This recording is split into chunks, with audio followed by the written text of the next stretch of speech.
Laithangjak 11th June Nishimi 15th June Shalo Fatarha Bhutano Lua Jijak Phil Jiba South Asian Bodybuilding Batalaimung 2025 Bisho Kaplai Angai 3rd position Manai Tripurani Shajak Rita Nakno Chashalo Tripura Bodybuilding Association Ibakakti Borumbulai Yafarjaka Agartala Press Club Laithangjak 11th June Nishimi 15th June Shalo Fatarha Bhutano Lua Jijak Phil Jiba South Asian Bodybuilding Batalaimung 2025 Bisho Kaplai Angai 3rd position Manai Tripurani Shajak Rita Nakno Chashalo Tripura Bodybuilding Association Ibakakti Borumbulai Yafarjaka Agartala Press Club Pandau Manjaka Tripura Bodybuilding Association Yajak Fangton Moidashno Khobor Kubuni Adungra নমস্কার আজকে Tripura body builders and fitness অ্যাসোসিয়েশনের দ্বারা আয়োজিত আজকের এই সাংবাদিক সম্মেলনে আমাদের ক্রীড়া সাংবাদিক যে ভাইয়েরা আসছেন আপনাদের অনেক অনেক স্বাগত জানাই এবং ধন্যবাদ।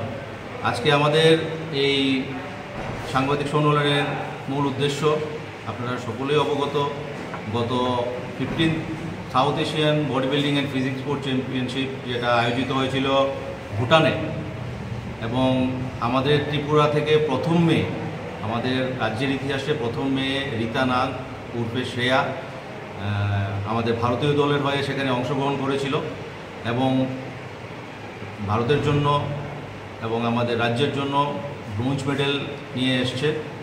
এবং রাজ্যের জন্য আমরা এখানে পার্টিসিপেট করাটাই আমাদের জন্য একটা বড় ব্যাপার ছিল। আন্তর্জাতিক স্টেজে আমাদের রাজ্যের কোনো মেয়ে পার্টিসিপেট করবে, তারপর তার মধ্যে সোনায় সোহাগা, সে আমাদের জন্য এই ব্রোঞ্জ মেডেলটুকু, যা আমাদের রাজ্যে এই মেডেল, এই ট্রফি, এই সার্টিফিকেট প্রথমবার এসছে এবং আমরা স্বচক্ষে আমরা এটা ত্রিপুরাবাসী দেখতে পাচ্ছি, হয়তো আমরা নিউজে ইয়েতে দেখেছিলাম।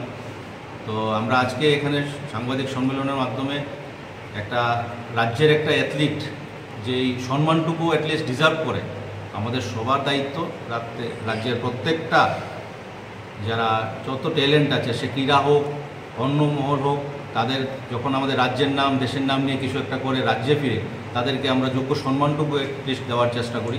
সেই চেষ্টাটুকুর স্বল্প একটা চেষ্টা আমরা করেছি আমাদের অ্যাসোসিয়েশনের তরফ থেকে। আজকে রীতা নাগকে আমরা এখানে ফেলিসিটেট করব। পাশাপাশি আমাদের সঙ্গে আজকে সৌগত দেব এবং নীতিশ চৌধুরী বলে দুজন ছিলেন, যারা লাস্ট মিস্টার ইন্ডিয়া জুনিয়রে ন্যাশনাল জাজের এক্সামের জন্য পরীক্ষা দিয়ে বসেছিলেন। তাদের রেজাল্ট এবং লাইসেন্সও আমাদের কাছে এসে গেছে।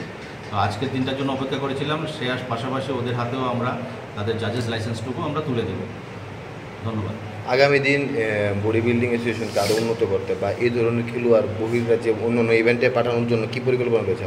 আমরা চেষ্টা চালাচ্ছি এবং প্রত্যেকটা ডিস্ট্রিক্টে Tripura body builders and fitness association প্রত্যেকটা নিয়মাবলী মেনে আমাদের প্রত্যেক ডিস্ট্রিক্টে ডিস্ট্রিক্ট রেজিস্টার্ড ডিস্ট্রিক্ট অ্যাসোসিয়েশনস আছে, তাদেরকে ইনস্ট্রাকশন দেওয়া আছে যে পাহাড়ে এলাকায় কোনায় যেখানেই যে কোনো ট্যালেন্ট থাকুক তাদেরকে বের করে আনতে।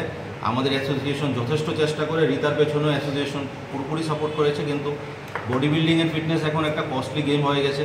একটা অ্যাথলিটকে তৈরি করতে, একটা ইন্টারন্যাশনাল খেলতে গেলে 5 লাখ 6 লাখ টাকার উপর খরচা হয়। তাদের ডায়েট, প্রিপারেশন, ওয়ার্কআউট, তাদের রেজিস্ট্রেশন ফি থাকে 1.5 লাখ 2 লাখ টাকা, যখন বাইরে ইয়ে হয় ডলারে হয় সেটা। তো এগুলো আমরা আপাতত আমরাই বেয়ার করছি আমরা অ্যাসোসিয়েশনের তরফ থেকে। কিছু কিছু সহযোগিতা কিছু লোক করছেন। গ্রামীণ ব্যাংক আমাদের একটা বড় সহযোগিতা এবার করেছিলেন রীতার পার্টিসিপেশনের ব্যাপারে, আর বাকিটা আমরা অ্যাসোসিয়েশনের তরফ থেকে ওর পাশে আছি, আগামী দিনও থাকবো। এবং প্রত্যেকটা অ্যাথলিট আমাদের ফিটনেসে যারা ত্রিপুরার আছে তাদেরকে আমরা এগিয়ে নিয়ে যেতে আমরা যথেষ্ট চেষ্টা আর্থিকভাবে মানসিকভাবে করব। আর আগামী বছর থেকেও আরও, এবার সাউথ এশিয়ান হয়েছে, আগামী বছর আমাদের টার্গেট থাকবে যে এশিয়ান এবং ওয়ার্ল্ড চ্যাম্পিয়নশিপে যেন তারা সিলেকশন ট্রায়ালে জায়গা তৈরি করতে পারে, এবং আগামী বছর যাতে আমরা ওয়ার্ল্ড চ্যাম্পিয়নশিপে একদিন আমরা মেডেল নিয়ে ট্রফি নিয়ে আপনাদের সামনে এইভাবে দাঁড়াতে পারি। আর পাশাপাশি আমি একটা ছোট্ট জিনিস অবশ্যই বলবো যে আমাদের জন্য একটা খুশির ব্যাপারও, রীতার অ্যাচিভমেন্টের পরে আমার সাথে 2-3টে মেয়ে নক করেছে আমাকে। তারা দীর্ঘকাল যাবৎ অন্য রাজ্যকে থেকে তারা পার্টিসিপেট করছে বিভিন্ন ন্যাশনাল গেমে, ইন্টারন্যাশনালে যায়নি কিন্তু ন্যাশনাল গেমে অন্য রাজ্য থেকে, ব্যাঙ্গালোর, এখান থেকে ওখান থেকে তারা বলছিল যে ত্রিপুরা থেকে আমরা এতদিনের সুযোগ পাইনি, কিন্তু আমরা এবার ত্রিপুরায় আসতে চাই। তো এবারের যে স্টেট চ্যাম্পিয়নশিপ হবে ত্রিপুরায়, সেখানেও আমাদের অনেক অ্যাথলিট, অনেক ট্যালেন্ট আছে যারা দীর্ঘকাল রাজ্যের বাইরে আছে, তারা আবার ফিরে আসবে এবং আগামী দিন রাজ্যের হয়ে ন্যাশনালে যাবে এবং দেশের হয়ে ইন্টারন্যাশনালে তারা পার্টিসিপেট করবে। সেইটুকু আমরা চেষ্টা অবশ্যই করব। আপনার পরিচয়? আমি Tanay Das, state president Tripura body builders and fitness association and international জাজ of world body building and physics confederation. Bureau Report, Khompoi.